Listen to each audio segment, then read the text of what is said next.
देश के स्वतंत्रता आंदोलन के सबसे बड़े नायक नेताजी सुभाष चंद्र बोस की 126वीं जयंती देश भर में मनाई गई।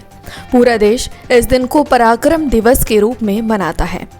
नेताजी ने तुम मुझे खून दो, मैं तुम्हें आज़ादी दूंगा जैसे कई नारों से देश की आज़ादी की लड़ाई में लोगों के अंदर नई ऊर्जा भर दी। नेताजी के 126वीं जयंती पर उन्हें याद करते हुए नोएडा स्थित मारवा स्टूडियो में a talk on Netaji Subhash Chandra Bose and influential freedom fighter कार्यक्रम का आयोजन किया गया। दीप प्रज्वलन के साथ कार्यक्रम की शुरुआत की गई।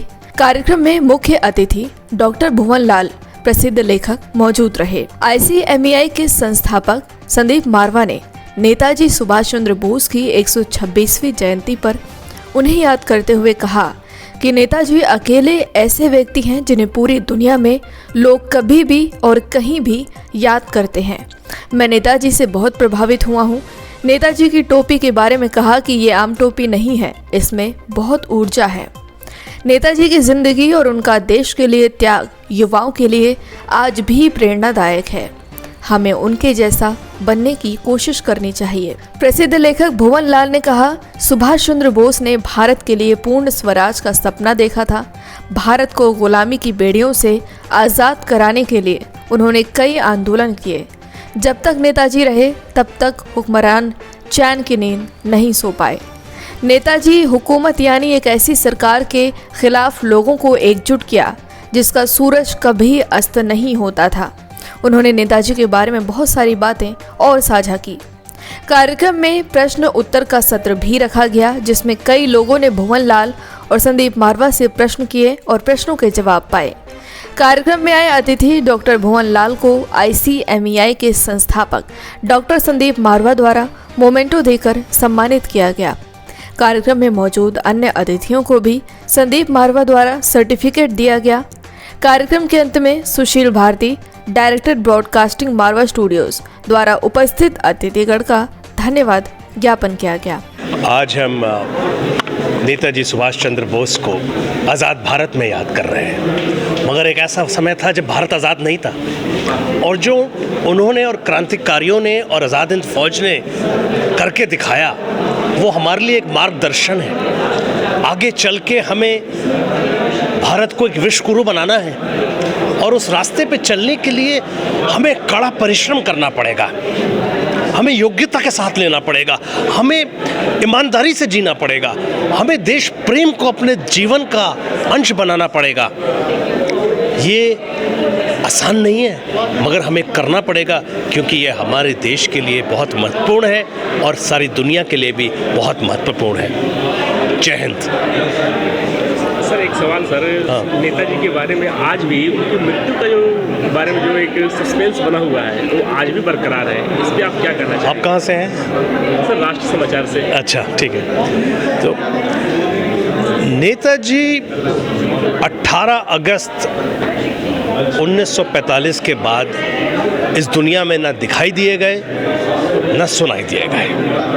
बहुत सारी कहानियाँ बनी हुई हैं, वो कहानियाँ चल रही हैं, मैंने भी वो कहानियाँ सुनी हैं, मगर 30 साल की रिसर्च के अंदर मुझे तो कुछ भी अभी तक ऐसा नहीं मिला जो मुझे ये बताए कि 18 अगस्त के बाद नेताजी कहाँ थे। सर नेताजी ने बहुत से संदेश दिए, बहुत युवाओं को जागरूक किया, लेकिन आज क्या समझते हैं कि युवाओं को दोबारा से उनको समझने की, विचार करने की ज़रूरत है? बिल्कुल है। नेताजी के 3 मेजर एस्पेक्ट्स हैं, मैं अंग्रेजी में बोल रहा हूँ। Non sectarianism, gender equity and economic equity. इन 3 रास्तों पे हमारे को चलना चाहिए और चल ही रहे हैं। देश अब आगे बढ़ चुका है। नेताजी हमारे लिए एक देश नायक है और हमें उनकी तरफ देख के उनसे इंस्पायर होके अपना जीवन बेहतर करना चाहिए। सर क्या कुछ कहना चाहेंगे नेताजी सुभाष चंद्र बोस के लिए? कितने हजारों अनेकों लोगों की प्रेरणा रहे हैं। आज नेता सुभाष चंद्र बोस जी का 126वां जन्मदिन है और इसके उपलक्ष्य में हम लोगों ने यहाँ मारवा स्टूडियो में एक टॉक रखी है जिसको डॉक्टर भवन लाल ने बहुत बेहतरीन तरीके से एक्सप्रेस और एक्सप्लेन किया है।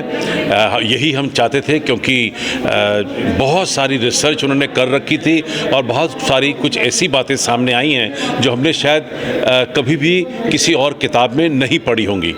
ये मुझे सौभाग्य प्राप्त हुआ कि मोहित मारवा ने राग देश में कर्नल सहगल का रोल अदा किया है और उस फिल्म को देखने के बाद मुझे बहुत सारा ज्ञान प्राप्त हुआ था नेताजी का।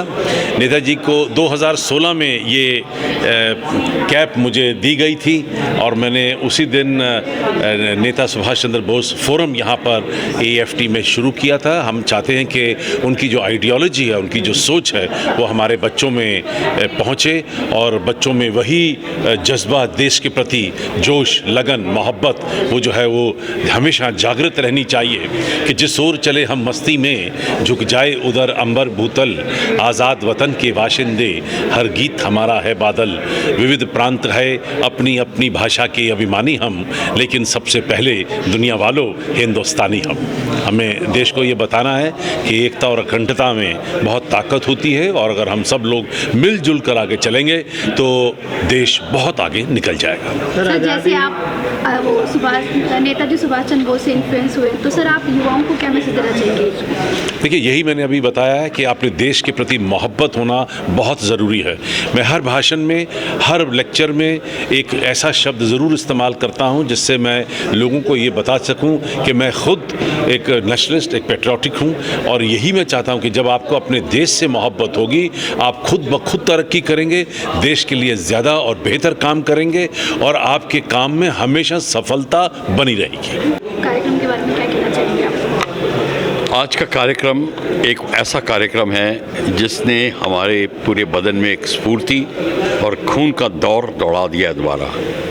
जो सच्चाइयाँ आज हमें पता चली हैं, कुछ पता चलने लग गई थी नेताजी के बारे में, उसने हमारी आंखें खोल दी हैं और रोंगटे खड़े कर दिए हैं। इसको सुनने के बाद देश का कोई भी युवा अगर स्थिर बैठ जाएगा तो मैं अपना नाम बदल दूंगा। ये आज का जो छोटा सा कार्यक्रम बेशक था पर जो था बहुत मायने रखता था। नेताजी सुभाष चंद्र बोस की सच्चाई, भारत को आज़ादी कैसे मिली, भारत की आज़ादी के बीच में अड़चनें क्या थीं और सच्चाई क्या थी, अब पता चली है।